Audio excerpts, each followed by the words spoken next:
Hi guys, it's Cassandra Williams from EI360. So let's talk about teacher well-being. Are you leaving the work at work or are you taking it home? What are you doing to make sure you have time for yourself and you have a balanced work-life balance? Really thinking about what are the strategies that we can do to help you keep your work-life balance intact. What's happening now at your school? So what we're starting to notice, of course, teaching is stressful, very stressful, and a lot of teachers face stress on an everyday basis. What we notice is 44% as teachers have early burnout, like really being burnt out year 2 and thinking about, okay, what else am I going to do in your profession? Let me know if that is you, but really having a balanced life schedule and just mental health directly affects your ability to do well in your classroom space. In order to understand our stress, our teacher stress, we have to look at our labor, right? What are you constantly doing? The management of the classroom, the students, really thinking of what is the administrative task and how many tasks do we have on our plate and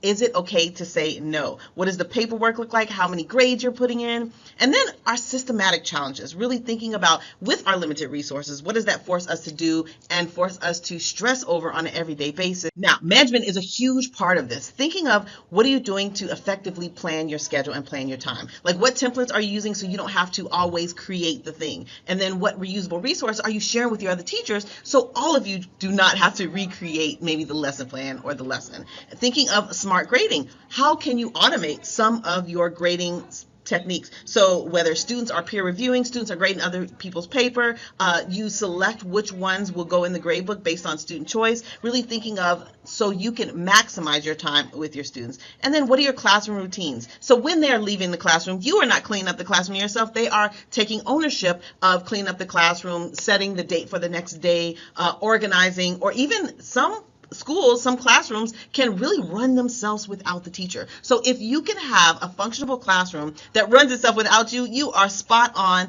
And last but not least, what are the tech tools that you're using to automate tasks? So it's automatic grading or even thinking of automatic alerts that go out when something is due so you can easily grade in bulk. Now, with that, we all need to do everyday health maintenance, right? What are our mindful practices that we have, our meditation breaks? And in schools, we call it, 5-minute breaks, but thinking of meditation breaks that you can take with your students, but also you could take them on your own. Whether breathing exercise you can have during class, how do you ensure that you provide time for gratitude, and maybe you have a gratitude journal?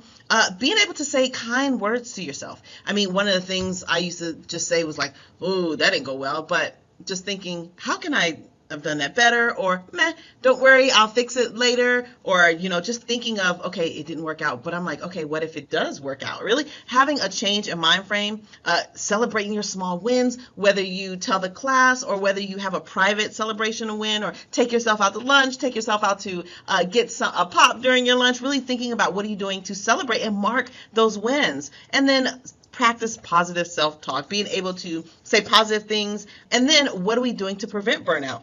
You got to recognize when enough is enough or when you are exhausted or when you are tired and be able to take your mental health days, take your sick days to have a mental wellness day because you deserve the time when you need the time. And then just constantly build your emotional resilience. Continue to, understand your body when it's overworked and be able to understand when you need to pause and take a break. Always think, how are you incorporating movement into your classroom? Really thinking about your physical well-being, of course your students, but your physical well-being. So incorporate some type of 10-minute movement. One of the things Total Physical Response was like, up, shake your hands out, clap, 10 jumping jacks. All right, let's go. And I would participate in that, whether it's recess that you have, like your K-5, you're doing outdoor recess, get involved with some activities. Maybe you're walking around the park with some students just to get your steps in to make sure that you continue to stay well. Think about what are you eating? A lot of teachers, we kind of eat whatever we find, snacks and junk, but really being strategic, like, if this is the one person that I had to protect, what would I do to protect? Like, you are your own baby. You have to be able to protect yourself and love yourself before anybody else will definitely pour into you. So really think about, what are you eating? Is it healthy? Are you getting enough sleep? Are you showering? Are you able to take the time for yourself to just be? You getting your 8 hours of rest? What are you doing? What are you doing for stress management?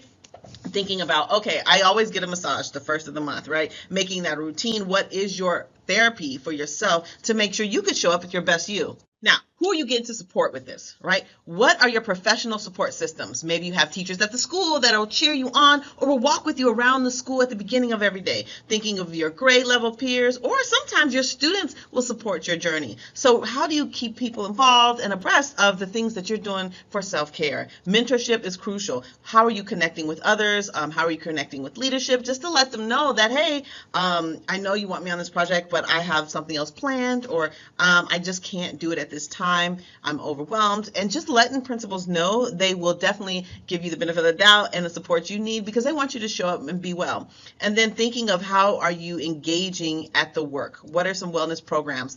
Some of schools have now provided therapy as a part of their wellness package, so you get one therapy session a month. So really look into that. Contact your district, your union, and think about what can you do as far as your counseling, mental health, and resources. I always say, make sure you invest in you. What are you doing, the things that you love, to continue to grow? And set those SMART goals for you, right? What are your realistic goals that you want to accomplish? What are your life goals? And just thinking about, of course, as teachers, we're lifelong learners. What we're doing to provide professional developments that we want to learn about. If you want to learn about project-based, what are you doing to seek out some of those conferences and provide it to your principals, or go on it yourself and get the reimbursement? Thinking about how can you continue to be on this journey. Right now, AI is the thing. You want to be involved, you want to learn about it, go to tech conferences that will kind of fuel your soul, because you want to make sure that you get exactly what you need as well, and just continue to rediscover your joy for learning and your love for just being aware of yourself and understanding your why to stay in the classroom or not. I'm all about your well-being. My ultimate goal is to make sure that you're okay, that you show up the best you. And in order to do those things, you have to kind of assess where you are. Are you stressed? Are you anxious? Are you overwhelmed? And identify your triggers, right? If you know you have certain triggers, how are you managing the school day to ensure you can not have as many triggers, right? And I always say you have to start small. What is one thing that you're willing to do? Maybe one boundary, maybe one practice. Maybe you're getting more sleep. Maybe you make sure you go to sleep at least at 10 o'clock every night. Maybe you take a walk around the school. Maybe you include people on this journey that you're having.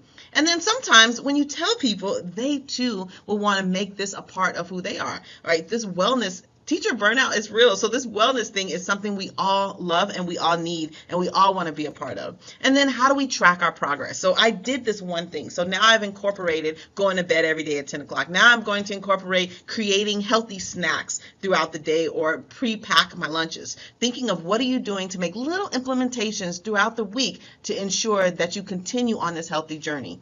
And then last but not least, celebrate. Always celebrate your success. Okay, well, congratulations, Cassandra. I went the whole week and went to bed at 10 o'clock, right? That is a win. Whether you journal it, you tell somebody, or you share the good news, a win is a win. And anything to be your best self is worth it and worth sharing. I hope you guys enjoy. Talk to you later. Bye.